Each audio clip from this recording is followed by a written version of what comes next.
Hi friends, welcome to Read Aloud with Amy. Today we are going to read Green Light Readers Level 3, DODSWORTH in Rome.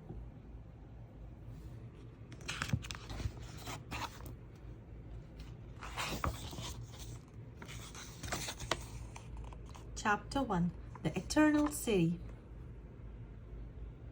The sun began to set over Italy.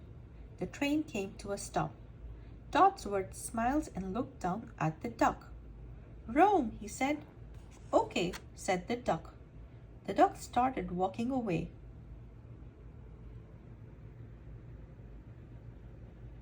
"Where are you going?" asked DODSWORTH. "You said Rome," said the duck, "so I'm roaming."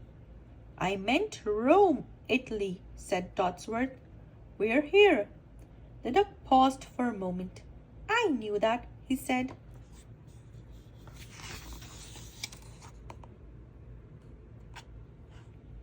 "You can't wander off," said DODSWORTH. "Who, me?" said the duck. "Never." They walked out of the station. A small red scooter zoomed past. "That looks like fun," said DODSWORTH. The duck agreed, so they rented a scooter.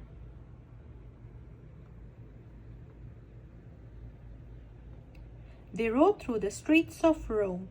The scooter was very fast. Many other scooters and cars whizzed by. They all came really close to each other. The duck held on tight. He had to shut his eyes.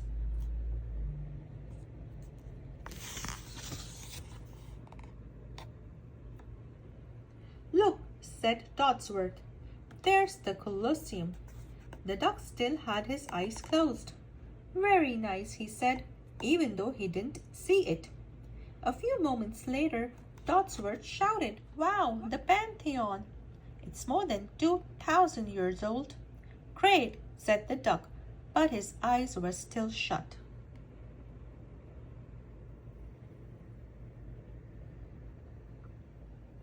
They raced down a few more streets. "See that?" said DODSWORTH. "There's the Trevi Fountain." "Amazing," said the duck, even though again he saw nothing.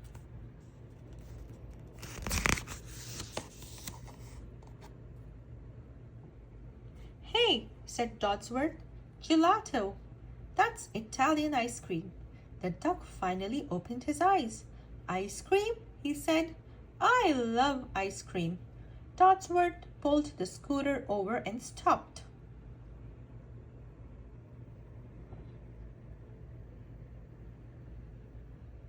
DODSWORTH and the duck ordered gelatos. DODSWORTH got a cone with 3 scoops: chocolate, vanilla, and strawberry. The duck got a cone with 7 scoops: hazelnut, spumoni, rum raisin, almond, pistachio, coffee, and butterscotch.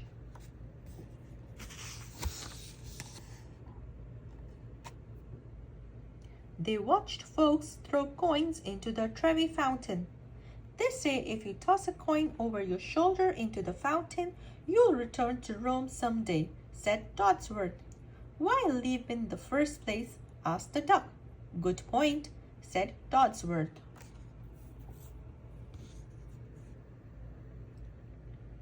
Looking for a place to stay, DODSWORTH drove a little slower this time. They rode past giant marble statues and stone fountains and old bridges and lush gardens. Cathedral bells rang throughout the city. DODSWORTH and the duck loved Rome already. Chapter 2, The Sistine Chapel. They found a hotel near Vatican City. The next day, DODSWORTH said, "Let's go to the Sistine Chapel." "Why?" asked the duck. "Because Michelangelo painted the ceiling," said DODSWORTH. "What color did he paint?" asked the duck. "I'll show you," said DODSWORTH. "I think I'll bring my suitcase," said DODSWORTH. "I feel better having it with me." They walked to St. Peter's Square. There were huge columns all around. "I feel smaller than usual," said the duck. "You can say that again," said DODSWORTH, but the duck decided not to.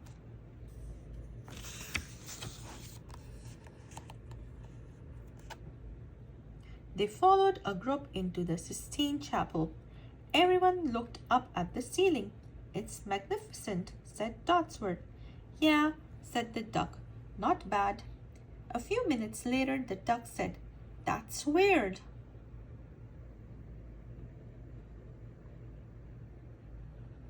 "What's weird?" asked Dodsworth. "There isn't one duck in the entire painting," said the duck.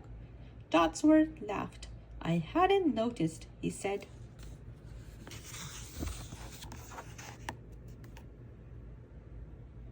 They walked all around the Vatican. There were masterpieces everywhere. "These guys were good," said the duck. "You can say that again," said Dodsworth. This time the duck actually did say it again.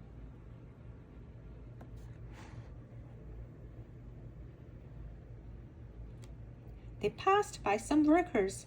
The workers were painting a doorway. The duck saw a bucket of white paint. "Perfect," he said.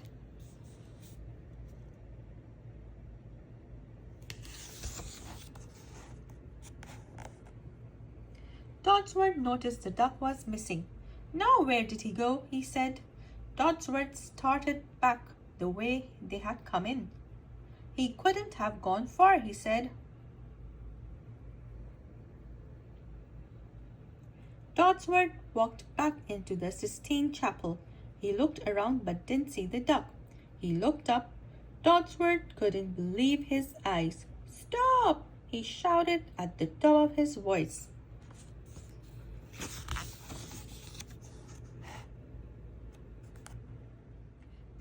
The duck was up on the ceiling. He was holding a brush with white paint. "I was just going to add a duck," he said. "Do not move," said Dodsworth.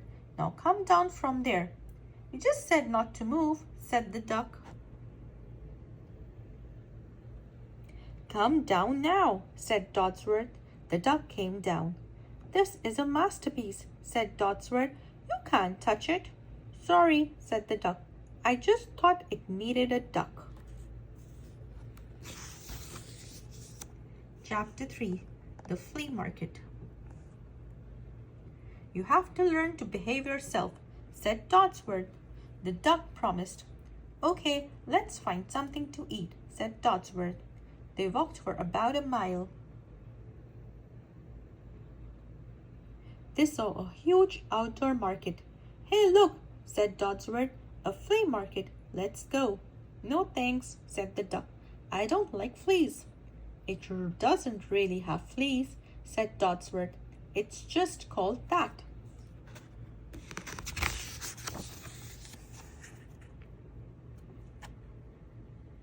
The market was very crowded.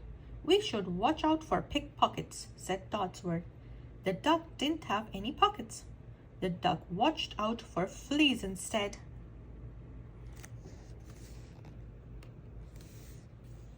They walked around the market for a while. Dodsworth looked at watches and lamps and books and hats and other things. The duck just kept looking for fleas.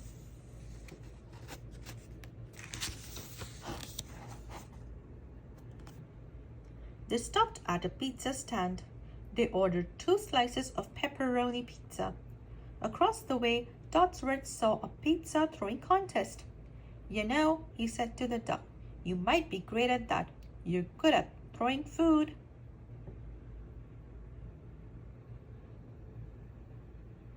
The duck entered the contest. He could barely reach the table. He piled some boxes to stand on. The duck started throwing the dough. He threw perfect pizzas. A crowd started gathering around.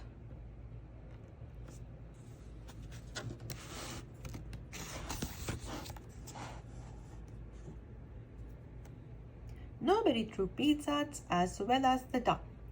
Things seemed to be going quite well until Dodsworth yelled, "Duck, my suitcase is gone." "I bet the fleas took it," shouted the duck. "There are no fleas," yelled Dodsworth, "but we have to find it."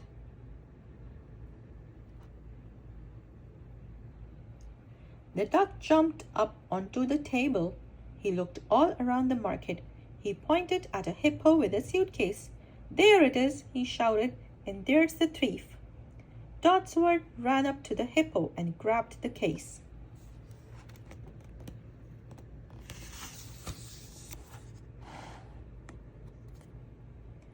"Hey, what's the big idea?" said the hippo. "I was not Dodsworth's case." "Sorry," said Dodsworth. "My mistake." The duck spotted a horse with a suitcase. "There it is," shouted the duck. They ran up to the horse, but he wasn't holding their case either. Many cases looked just like theirs. They ran all over the market. Dodsworth knocked over a fruit stand by accident. "That's something I would do," said the duck. The merchants all stared at Dodsworth. It wasn't a very good afternoon.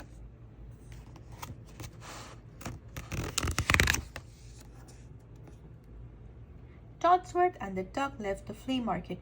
"Most of our money was in that case," said Dodsworth. "I have had that thing for years." "Rotten pickpockets," said the duck. All day they wandered around Rome.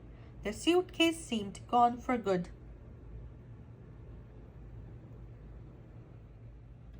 Evening fell over the city. Dodsworth and the duck were very tired. "We can't go back to the hotel without money," said Dodsworth. "We'll look more in a little bit." He lay down on the Spanish steps and took a nap. Chapter 4. Arrivederci. Dodsworth slept for most of the night. When he woke up, the duck was counting money on the steps. "Where did you get that?" he asked. "I found it," said the duck. "Where?" asked Dodsworth. "Around the corner," said the duck. "We should find out who it is," said Dodsworth. "That would be impossible," said the duck. Dodsworth wasn't sure what to do.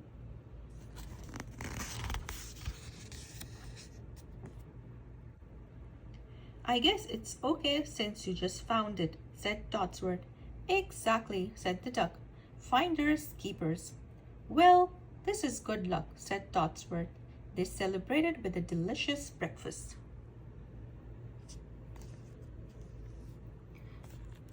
They took an afternoon carriage ride through the city. They ate ravioli near the Forum. They had spaghetti that evening at a fine restaurant. It was a splendid day.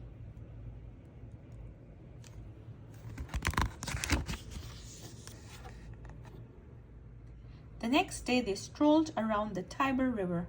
They crossed over the Bridge of Angels. They had a delicious lunch near the Arch of Constantine. That evening they dined on rigatoni with tomato sauce. "I can't believe all that money was just lying on the ground," said Dodsworth. "Well, not exactly on the ground," said the duck. "Oh," said Dodsworth. "What do you mean, not exactly?" "It was in that giant fountain," said the duck. Dodsworth spit out his rigatoni.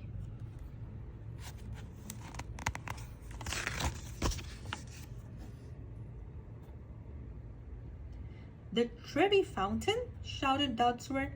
"You took the money from the Trevi Fountain?" "Nobody wanted it," said the duck. "I don't believe this," said Dodsworth. "We could get arrested." He paid the check and they went outside.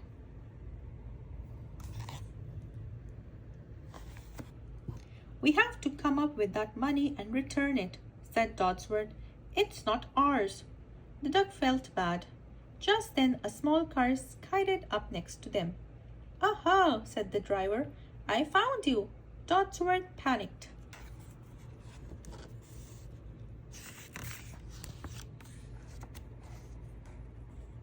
"I can explain," he said. The duck didn't understand about the fountain. "He does crazy things all the time." "That's true," said the duck. "I don't know what you mean," said the fellow, "but I believe this is yours." He pointed to the suitcase in the back seat. Dodsworth was thrilled. "Where did you find it?" he said. "The duck used it to stand on for the pizza throwing contest," said the fellow. "Oops," said the duck. "Guess I forgot."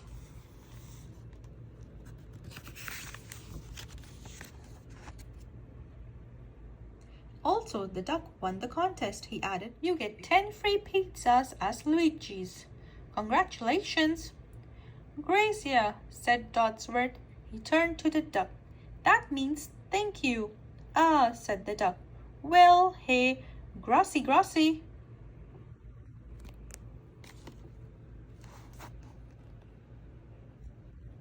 Arrivederci, said the fellow as he drove away. I can't believe you were standing on this suitcase, said Dodsworth. Just wanted to make the trip a little more exciting, said the duck. Well, you did, said Dodsworth. That you did.